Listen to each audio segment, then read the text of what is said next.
Oo, wag po kayong matawa sa ating pag-uusapan ngayon na kung saan si Digong nanawagan sa kanyang mga supporter na palayain siya para maka-oath-taking daw siya o makapagproklama o makapanumpa bilang mayor ng Davao. Bakit ka sa mga supporter mo manawagan at hindi ka dumanawagan kay BBM at hindi ka magpatulong dyan sa napakagaling mo abogado?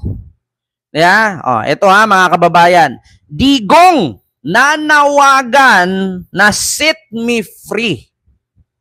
Di ba? Oh, dito sa Japan, konti lang ang batas pero lahat nasusunod. Sabi ni Don Don, may love shout out po. Ang daming nilabag ni Sara na batas, dinagdagan pa ng panibagong butas, batas, di ba? Oo.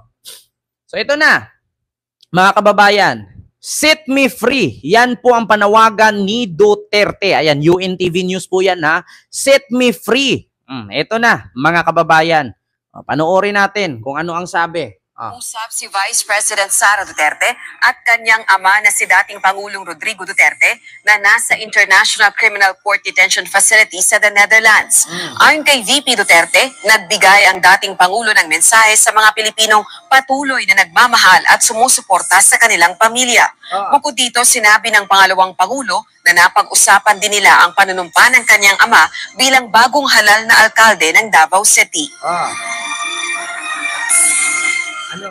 We are all ruled by destiny, and I am here because of my destiny, whether righty or wrong.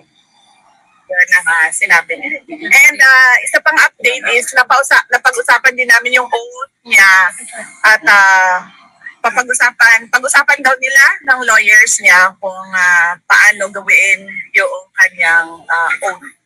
Pero initially, ang sinabi niya, I want, set me free and I will take an oath. So yun po, mga kababayan, ang sabi daw ni Digong, set me free and I want oath. Oo, para makapagpanumpa at maproklamang mayor ng Davao. Naku, mga kababayan, kakaiba na to. Hindi na to maganda.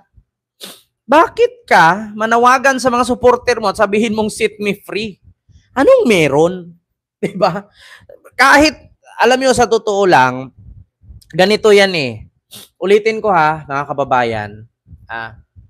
Sa panahon natin ngayon, uso na ang technology. Advanced technology.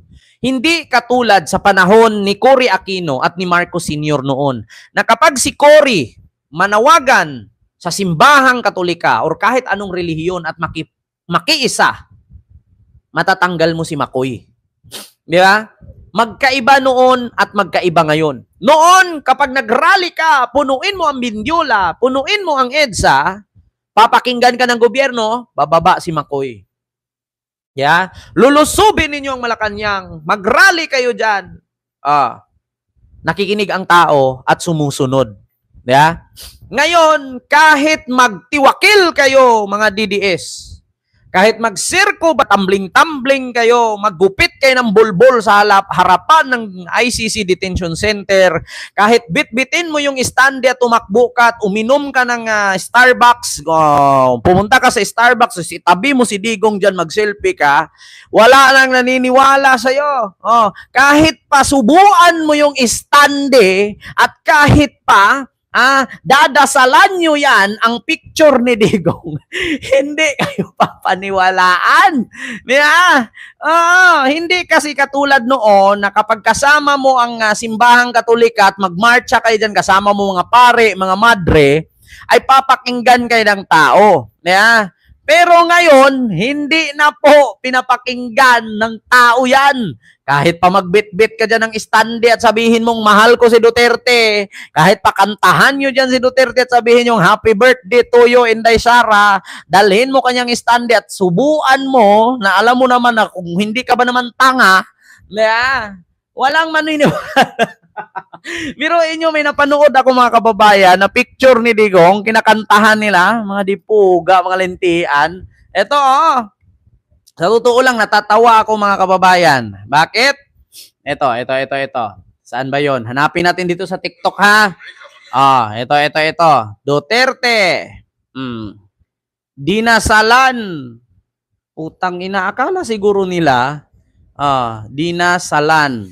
I would like to welcome Eto, saan ba yun si Duterte? Dinasalan nila.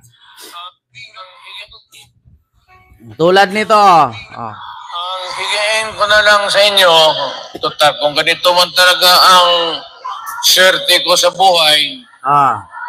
okay lang, tatanggapin ko yan. Wala tayong magawa eh. Ah. Hulihin tayo kung ikulong tayo. Kaya lang, in the meantime, mag-contribute kayo, baski $5, $10, para paglabas ko sa presuhan, pagawaan ninyo akong monumento katabi ni Rizal. Si Rizal may hawak na libro eh. Ah. Akin.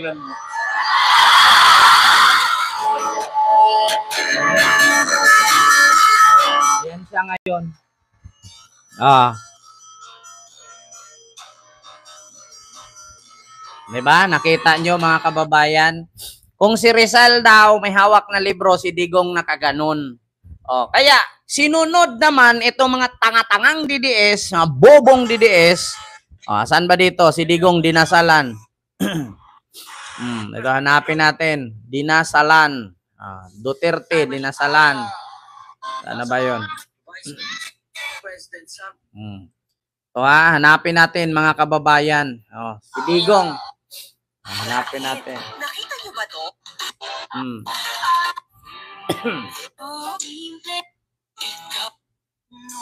Alam nyo, minsan natatawa na ako mga kababayan. Ginagawa nilang kulto si Digong. Picture ni Duterte. Wait lang ha mga kababayan. Duterte. Ginawang santo. Sabi nga ni Trillanes, tandaan ninyo si Duterte hindi santo. Isa siyang demonyo. Ginagawa sa atin!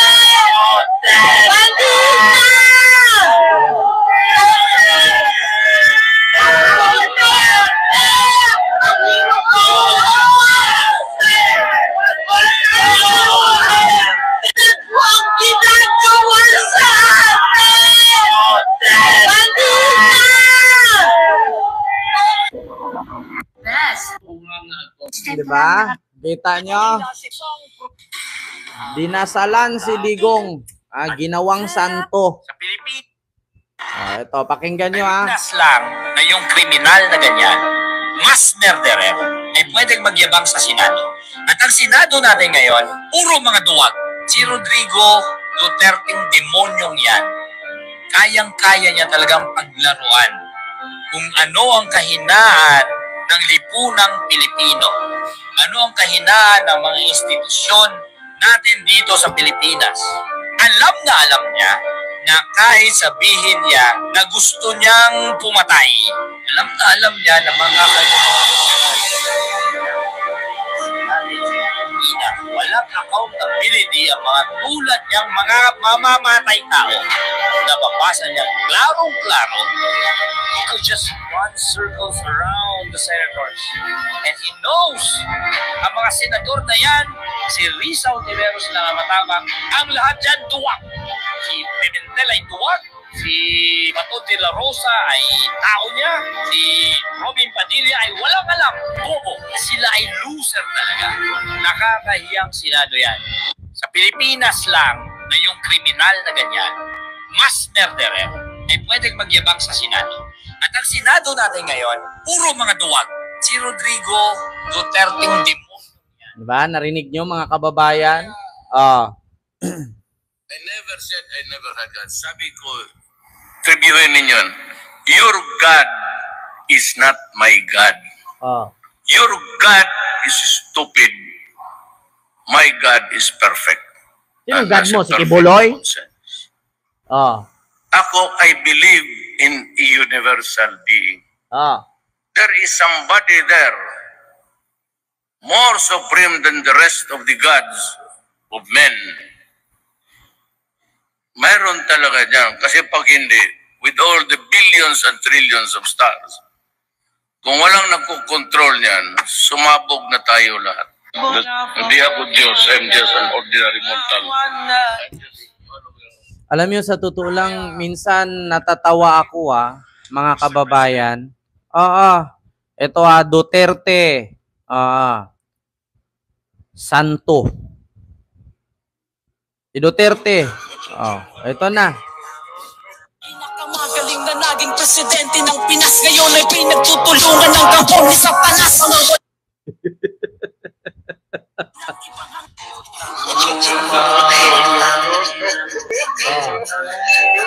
Ginawa na Santo.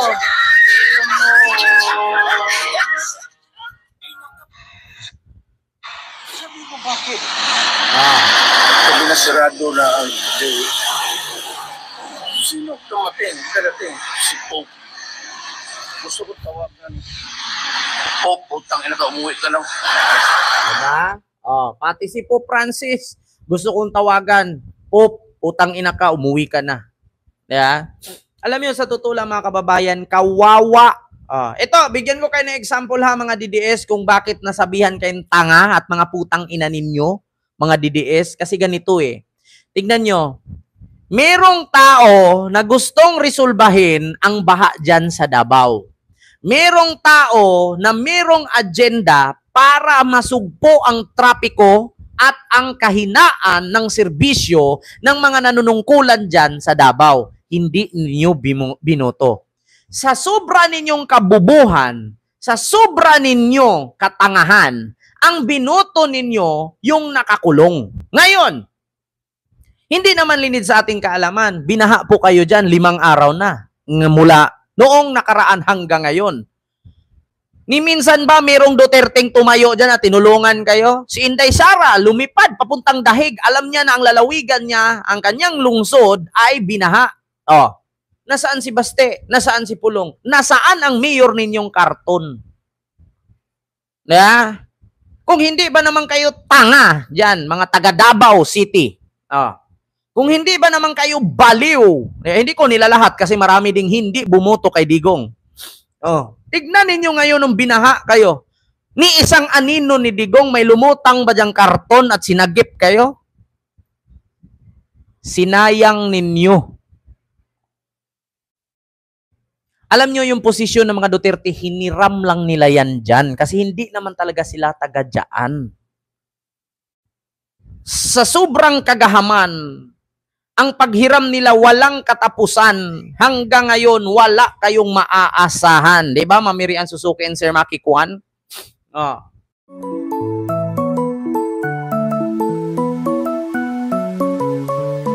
Wala. Tignan ninyo, binaha kayo ngayon. Ilang araw na yung baha dyan? Ilang araw na yung baha dyan? Natulungan kayo? Mas priority ni Sara ang pagta-travel sa Dahig at Qatar kaysa sa baha. Parang ito, tubig. Yan, baha. Wow, baha. Wag niyong sabihin sa akin na hanggang ngayon ay wala ng baha. Aba, lakas nga ng ulan ngayon, habang nagla-live ako. Pakita natin, ito na. Baha sa Davao. Tapos, sasabihin ninyo para makapanumpa si Digong. Yan.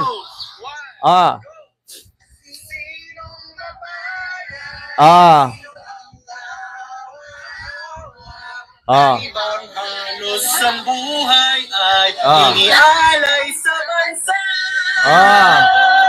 Bagong bayani ng sandata ay luha. Bigyan naman ninyo kami kahit na konting awa. 3, 2, 1, go! Sinong mapalat? Sino ang kawawa? Kami bang halos ang buhay ay inialay sa bansa? Bagong bayani ng sandata ay luha.